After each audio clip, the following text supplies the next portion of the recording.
السلام علیکم ناظرین، ایک دفعہ پھر ایک نئی سٹوری کے ساتھ حاضر ہیں۔ آج کی سٹوری ایک پہلوان اور اس کی خوبصورت بیٹی۔ سٹوری کی طرف جانے سے پہلے آپ سے گزارش ہے ہمارے چینل کو سبسکرائب کریں۔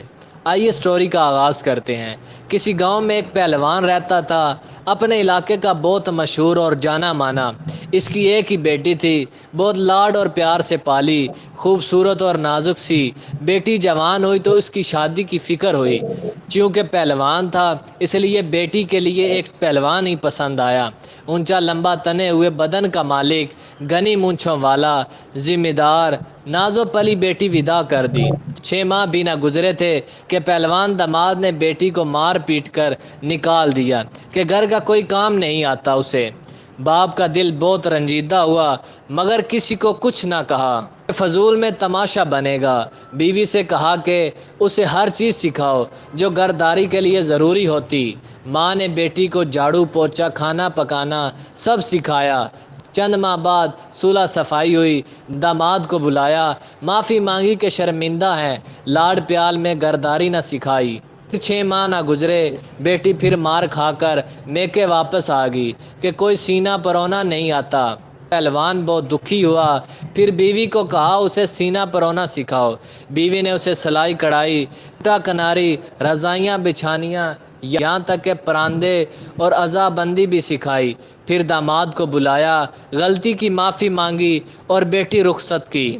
پھر چند ماہ گزرے، بیٹی پھر مار کھا کر میکے واپس۔ کھیت کھلیان نہیں سنبھال سکتی، میرے ساتھ گائے بھینس کا دودھ ڈھونا نہیں آتا۔ پہلوان بہت ہی دکھی، رنجیدہ، یا اللہ یہ کیسا نصیب ہے میری بیٹی کا۔ خیر بڑی عزت تھی زمانے میں، خاموش رہا۔ بیٹی کو ساتھ لے جاتا، کھیتی باڑی کے کام سکھاتا، اور ایک بار پھر بیٹی بہت دعاؤں کے ساتھ رخصت کی۔ پھر چند دن گزرے، پھر بیٹی روتے میکے۔ پہلوان نے سوال کیا بیٹی اب کیا ماجرا ہوا؟ کہنے لگی میرا شوہر کہتا ہے تو آٹا گوندتے ہوئے ہلتی بہت ہے۔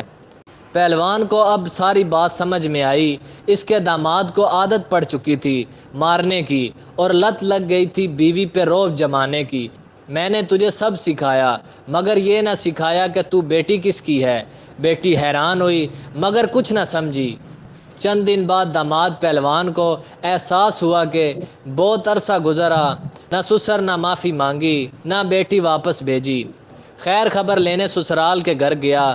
سسر نے دروازے پر روک لیا اور کہا انہی پیروں واپس چلے جا، آج کی تاریخ یاد رکھ لے، پورے 2 سال بعد آنا اور آ کر بیوی لے جانا۔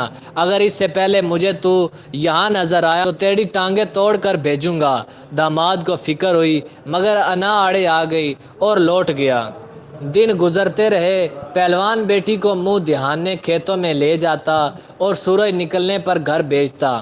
بیوی نے بارہا پوچھا مگر یہ راز نہ کھولا۔ 2 سال گزر گئے، داماد بیٹی کو لینے آیا، باپ نے خوشی خوشی رخصت کی۔ چند دن گزرے، پہلوان داماد نے عادت سے مجبور چیخنا چلانا شروع کر دیا اور مارنے کے لیے بیوی کی طرف ہاتھ بڑھایا۔ بیوی نے کسی منجے ہوئے پہلوان کی طرح شوہر کو بازو سے اٹھا کر زمین پر پٹخ دیا اور کہا تو جانتا ہے نا میں بیٹی کس کی ہوں؟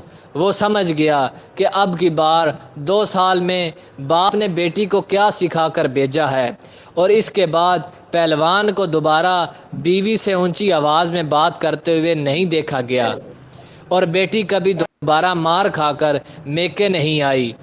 باپ نے بیٹی کو سکھایا، آپ بھی جان گئے ہوں گے ہر چیز ماں کے سکھانے کی نہیں ہوتی، کچھ باتیں کچھ اعتماد باپ بھی بیٹیوں میں لاتے ہیں۔